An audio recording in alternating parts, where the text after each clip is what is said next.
ಹಾಸನ ಮಹಾನಗರ ಪಾಲಿಕೆ health inspector full tight ಆಗಿ ಡ್ಯೂಟಿ ಟೈಮ್ನಲ್ಲಿ ನಶೆ ಏರಿಸಿಕೊಂಡು ಫುಲ್ ಗಡದ ನಿದ್ದೆಗೆ ಜಾರಿದ್ದು. ಹೆಲ್ತ್ ಇನ್ಸ್ಪೆಕ್ಟರ್ ಹೇಳ್ಕೊಳ್ಳಕ್ಕೆ ಕಂಠ ಪೂರ್ತಿ ಕುಡಿದು ನಿದ್ದೆಗೆ ಜಾರಿದ್ದು. ಎಣ್ಣೆ ಹೊಡೆದು ಫುಲ್ ಟೈಟ್ ಆಗಿ ಹೆಲ್ತ್ ಇನ್ಸ್ಪೆಕ್ಟರ್ ಪ್ರಸಾದ್ ನಿದ್ದೆಗೆ ಜಾರಿದ್ದು. ನೋಡಿ, ಇದು ಜೊತೆಲಿದ್ದವರು ವಿಡಿಯೋ ಮಾಡಿ ವೈರಲ್ ಮಾಡಿದಾರಂತೆ. ಕಸ ವಿಲೇವಾರಿ ಘಟಕದ ಬಳಿಯೇ ಕುಡಿದು ಮಲಗಿದ್ದಾರೆ. ಸರ್ಕಾರದ ಗಾಡಿ ತಗೊಂಡು ಹೋಗಿ ಪಾರ್ಟಿ ಮಾಡಿದ್ದಾರೆ ಪ್ರಸಾದ್.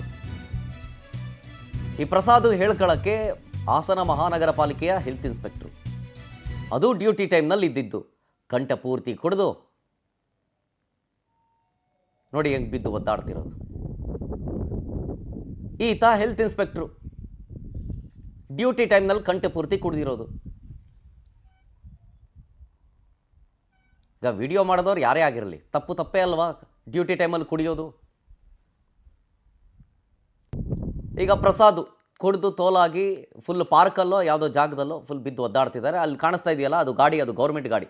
ಜೊತೆಯಲ್ಲಿ ಯಾರೋ ಇದ್ದಾರೆ. ಡೀಟೇಲ್ಸ್ ಕೊಡ್ತಾರೆ ಇದ್ರ ಬಗ್ಗೆ ನಮ್ಮ ಪ್ರತಿನಿಧಿ ಸಚಿನ್ ಶೆಟ್ಟಿ ಫೋನ್ ಸಂಪರ್ಕದಲ್ಲಿ. ಸಚಿನ್, ಯಾವಾಗಾಗಿದ್ದು ಘಟನೆ? ಜೊತೆಗೆ ಇದಕ್ಕೆ ಸಂಬಂಧಪಟ್ಟಂತೆ ಕ್ಲಾರಿಫಿಕೇಶನ್ ಏನಾದರೂ ಸಿಗ್ತಾ ನಿಮಗೆ? ಖಂಡಿತ ಶರತ್, ಈ ಒಂದು ಪ್ರಕರಣ ಸಂಬಂಧಪಟ್ಟಂತೆ ಇದುವರೆಗೂ ಕೂಡ ಅಧಿಕಾರಿಗಳು ಯಾವುದೇ ಒಂದು ಕ್ಲಾರಿಟಿ ಕೊಟ್ಟಿಲ್ಲ. ಒಂದು ಸದ್ಯ ಹೇಳೋ ಪ್ರಕಾರ ಹೆಲ್ತ್ ಇನ್ಸ್ಪೆಕ್ಟರ್ ಅವರು ಡ್ಯೂಟಿಯಲ್ಲಿ ಇದ್ದಂತ ಸಂದರ್ಭದಲ್ಲಿ ಕುಡಿದು ಬಿದ್ದಿರ್ತಕ್ಕಂಥ ವಿಡಿಯೋ ಎಲ್ಲೆಡೆ ವೈರಲ್ ಆಗ್ತಿದೆ. ಈ ಸಂಬಂಧ ಅವ್ರನ್ನ ಸಂಪರ್ಕ ಮಾಡಿದ್ರು ಕೂಡ ಅವರ ಫೋನ್ ಕೂಡ ಸಿಗ್ತಾ ಇಲ್ಲ. ಹೀಗಾಗಿ ಕಮಿಷನರ್ ಕೂಡ ಇದಕ್ಕೆ ಯಾವುದೇ ಒಂದು ಪ್ರತಿಕ್ರಿಯೆ ಕೂಡ ಕೊಡೋದಕ್ಕೆ ನಿರಾಕರಣೆ ಮಾಡ್ತಿರತಕ್ಕಂಥದ್ದು.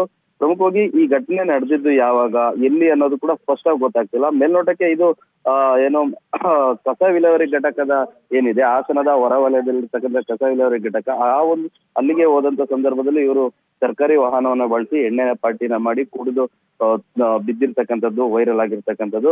ಹೀಗಾಗಿ ಈ ಬಗ್ಗೆ ಕಮಿಷನರ್ ಕೂಡ ಇದು ಎಲ್ಲಿ ನಡೆದಿದ್ದು, ಯಾವಾಗ ನಡೆದಿದ್ದು ಅನ್ನೋದ್ರ ಬಗ್ಗೆ ಸಂಪೂರ್ಣವಾಗಿ ಮಾಹಿತಿನ ತೆಗೆದುಕೊಂಡು ಈ ಒಂದು ಅಧಿಕಾರಿ ಪ್ರಸಾದ್ ಏನಿದ್ದಾರೆ, ಹೆಲ್ತ್ ಇನ್ಸ್ಪೆಕ್ಟರ್ ಪ್ರಸಾದ್ ಏನಿದ್ದಾರೆ, ಅವರ ವಿರುದ್ಧ ಕಠಿಣ ಕ್ರಮ ಕೈಗೊಳ್ತೀನಿ ಅಂತ ಹೇಳ್ಬಿಟ್ಟು ಆಲಿಕೆ ಉತ್ತರನ ನೀಡಿರ್ತಕ್ಕಂಥದ್ದು. ಶರತ್, ಓಕೆ, ಥ್ಯಾಂಕ್ ಯು ಸಚಿನ್ ಡೀಟೇಲ್ಸ್ಗಾಗಿ. ನೋಡಿ, ಈತ ಹೆಲ್ತ್ ಇನ್ಸ್ಪೆಕ್ಟರ್ ಹೇಳ್ಕೊಳ್ಳೋಕ್ಕೆ ಡ್ಯೂಟಿ ಟೈಮ್ನಲ್ಲಿ ಕಂಠ ಪೂರ್ತಿ ಕುಡಿದು ಅದು ಯಾರೋ ಜೊತೆಲಿದ್ದಾರೆ. ಆಮೇಲೆ ಸರ್ಕಾರಿ ಗಾಡಿನ ಯೂಸ್ ಮಾಡಿದ್ದಾರೆ. ಸರ್ಕಾರಿ ಗಾಡಿನ ಯೂಸ್ ಮಾಡೋದಲ್ಲದೆ ಕಂಠ ಪೂರ್ತಿ ಕುಡಿದು ಹಿಂಗೆ ಬಿದ್ದಿರೋದು.